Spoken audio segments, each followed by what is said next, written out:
Olá, bem-vindos a mais um vídeo aqui no canal Ricardo Paris.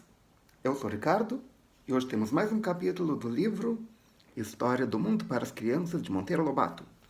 Mas primeiro, curta o vídeo. Se você deixar para curtir depois, vai esquecer. Então, curta o vídeo agora. E já se inscreva também e acione o sininho. Eu garanto que você vai ouvir histórias que vai gostar muito e que não vai se arrepender de se inscrever. E também temos todos os sábados vídeos de guloseimas. Ok? Já se inscreveu? Já curtiu? Já assinou o sininho? E também traga um novo inscrito para o canal. Em breve vou lançar a nova meta. Então, vamos para a história. Capítulo 45. Uma luz no escuro. Hoje não tem ilustração. Dona Benta continuou. Durante 5 séculos foi aquela escuridão na Europa. No entanto, aqui e ali apareciam pontos luminosos, mas tão poucos que não davam para clarear muito longe. No ano de 768, porém, surgiu uma luz bem grande, um homem. Um rei que, apesar de quase analfabeto, soube iluminar. Este homem era um teutão, como se vê logo pelo nome, Carlos, e neto daquele outro Carlos que martelou os árabes em um tour. Os franceses chamaram-lhe Charlemagne, que quer dizer Carlos Magno, ou Carlos o Grande. Carlos Magno foi um rei da França que não se contentou com isso. Achou a França pequena para ele, e conquistou a Espanha e a Alemanha, e mudou a capital de Paris para a cidade de Aix-la-Chapelle, onde havia umas excelentes águas minerais. Como ele gostasse de banhos, talvez fosse essa a razão da mudança. Se você tem outra teoria, coloque nos comentários aqui embaixo.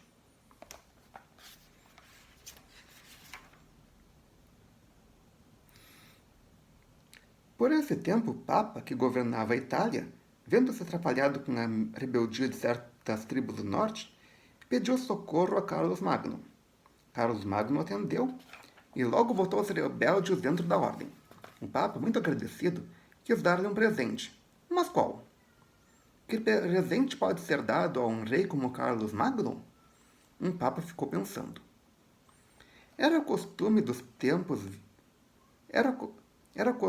tempos virem os cristãos de toda parte em peregrinação a Roma, a fim de verem o Papa e fazerem suas rezas na Basílica de São Pedro. Aqui fala em catedral, mas ela não é catedral, é basílica. No ano de 800, apareceu entre os peregrinos quem? Carlos Magno. E no dia de Natal estava o grande rei fazendo as suas rezas na igreja, quando o Papa entrou de súbito e pôs-lhe uma coroa na cabeça, a coroa da Itália.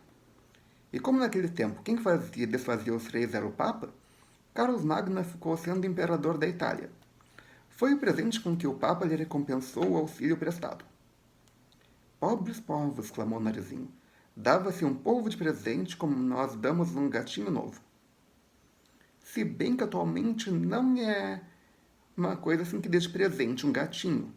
Não dê um gatinho sem combinar antes com a pessoa.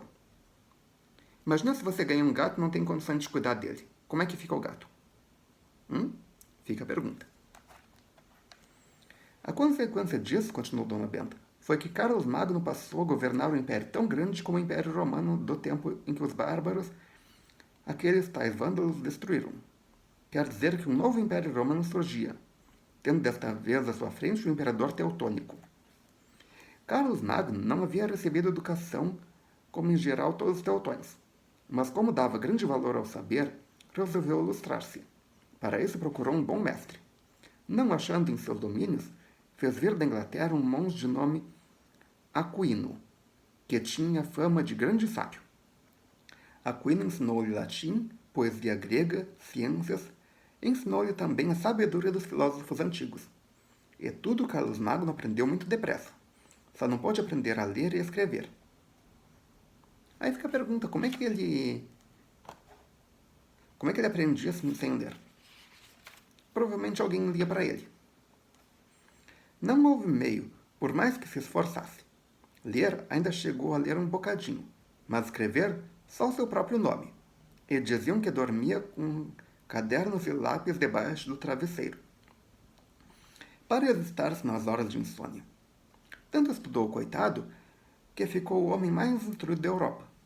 O analfabeto mais instruído da Europa, a senhora deve dizer. Lembrou o narizinho que lia e escrevia muito bem e orgulhava-se disso. Seja, concordou Dona Benta.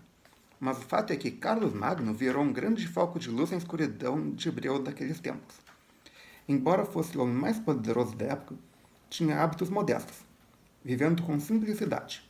Educou as princesas e suas filhas no trabalho. Todas sabiam tecer, costurar e cozinhar. Mas duvido que cozinhassem tão bem quanto tia Anastácia, que é uma pobre negra da roça, disse o narizinho. Eu não tomava nenhuma delas como cozinheira. Será? Infelizmente não temos como comparar mais. Mas se você tem alguma teoria e puder argumentar, coloque nos comentários aqui embaixo. Estou curioso para saber. Pois tal Carlos Magno, continuou Dona Benta, era isso tudo e, no entanto, deixava que na justiça empregassem o ordalho. Ordalho? Repetiu Pedrinho, franzindo a testa. Que raio de coisa esquisita será essa? Uma prova judiciária para saber se o acusado era culpado ou inocente. O desgraçado tinha de andar 10 metros carregando uma barra de ferro em brasa, ou meter os braços no caldeirão de água fervendo, ou passear de pés nus sobre brasas vivas. Que horror, vovó! Se os acusados nada sentissem, é que eram inocentes. Se berrassem de dor e ficassem queimados, é que eram culpados. Que estupidez! Clamaram os meninos horrorizados. Que museu de monstruosidades é a história? Pois essa barbárie durou séculos e foi praticada até nos reinados de leis luminosos, como esse Carlos Magno.